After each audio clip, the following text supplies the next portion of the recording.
Hello बच्चों, let's see this question. For the angle of minimum deviation of a prism to be equal to its refracting angle, the prism must be made of a material whose refractive index is. Okay. हमें क्या चाहिए? Minimum deviation किसके बराबर चाहिए? Angle of prism के. ठीक है ना? So मान लेते हैं ये एंगल है A और for the angle of minimum deviation to be equal to its refractive angle. ठीक है ना? So delta is equal to A, which is equal to I plus E minus of A, यानी कि I की value कितनी हो गई? A हो गई.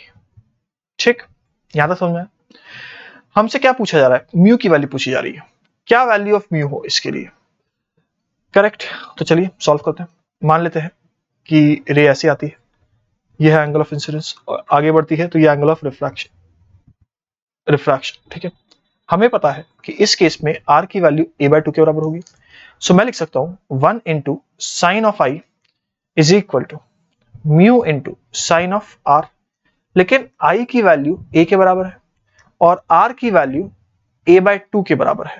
तो क्या मैं इसको लिख सकता हूं म्यू साइन A को 2 sine A/2 cos of A/2 is equal to mu sine of A/2.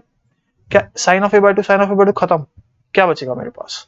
मेरे पास बच गया mu is equal to 2 times cos of A/2. Question अभी खत्म नहीं हुआ. क्यों?